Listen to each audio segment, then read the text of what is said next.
Ikhlas itu secara definitif dia adalah syarat ibadah. Ikhlas itu artinya semata-mata karena Allah. Dan biasanya konteksnya ibadah. Kalau ibadah harus ikhlas memang. Mukhlishina lahuddin itu ibadah. Terus kalau dalam konteks ujian kayak pertanyaan baterai apa?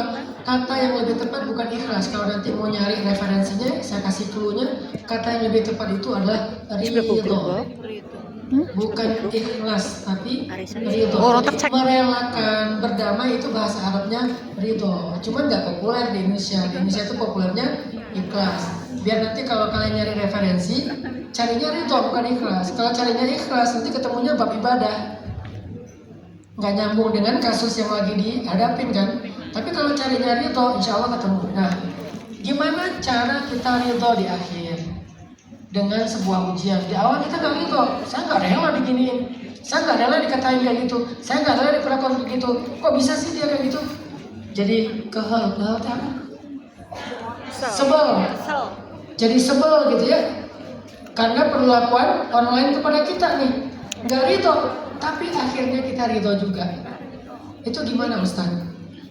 Jadi ada yang namanya sabar, ada yang namanya insaf.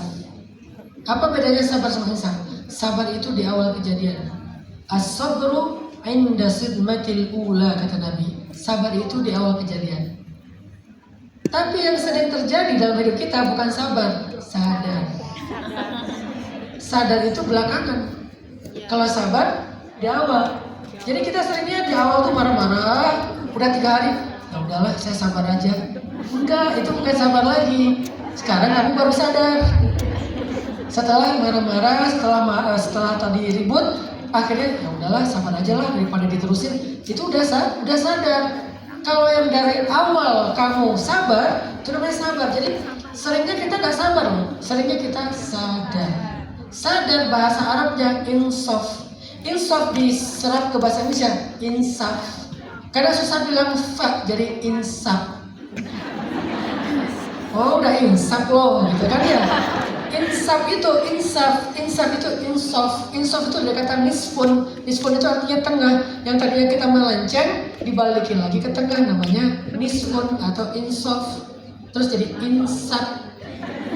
Gak tahu kenapa bisa insaf. Mungkin susah bilang fa ya. Siapa bilang gak bisa bilang fa, itu fitnah ya. Jadi yang Mbak rasakan tadi itu adalah insaf, sadar di akhir. Terus sia-sia nggak? Nggak sia-sia, tapi setidaknya sudah kehilangan pahala sabar. Walaupun sadar adalah sebuah awal dari kebaikan setelahnya. Ketika kita udah sadar, kalau dalam ilmu tasawuf, sadar itu namanya yaqdha. Yaqdha itu bahasa Inggrisnya awakening.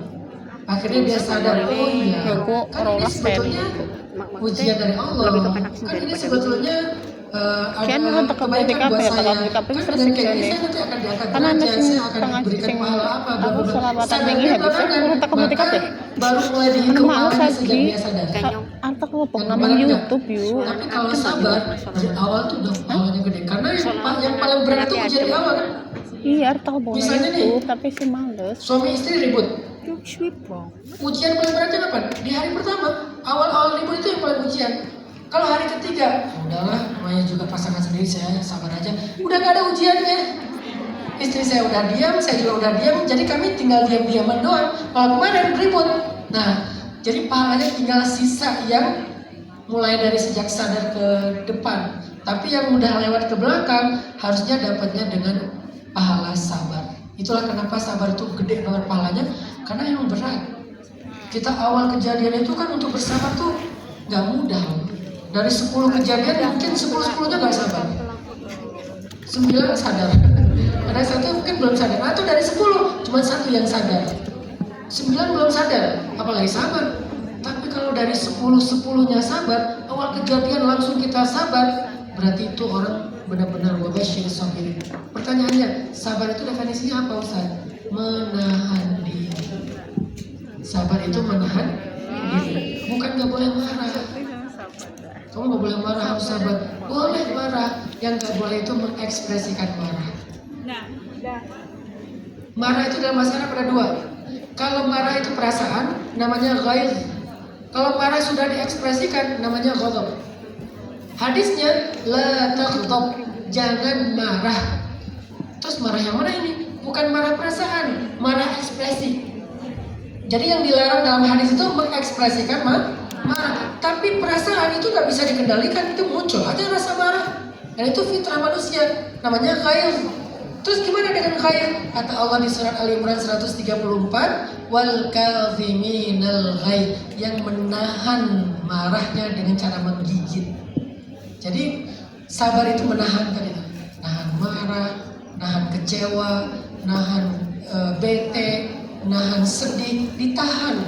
Tapi sedihnya ada Ustaz? Ada. Marahnya ada. Kecewanya ada. Semuanya ada, nggak mungkin nggak ada. Tapi ditahan, nggak diekspresikan. Ekspresi sedih apa? Kalau orang Mesir itu suka sampai kalau cewek-cewek Mesir nah, itu tuh ekspresi orang Arab kalau lagi sedih tuh sampai atau dia pukul-pukul kepala tuh, atau pukul wajah, fasokkat wajah. Aduh, seandainya ini tidak terjadi kepada aku, gitu. Orang Arab kan suka gitu kan. Itu namanya mengekspresikan sedih, itu yang dilarang, namanya niyahah, meratapi. Tapi kalau sedih aja, nggak diekspresikan berlebihan, menitikan air mata. Nabi juga pernah gitu, kata sahabat, ya Rasulullah kau menangis, ya air mata ini rahmah, yang dilarang ini ucapan. Gara-gara sedih, mengucapkan kalimat-kalimat yang tidak terkontrol, itu yang dilarang. Jadi Mbak, sabar, menahan, kalau nggak tahan, akhirnya meledak, segeralah. Ya. Sejak sadar itulah pahala kita mulai dihitung. Kalau sadarnya hari pertama, berarti hari pertama. Kalau sadarnya hari ke-30, berarti mulai hari 30. Allah. Satu lagi mungkin ya, terakhir.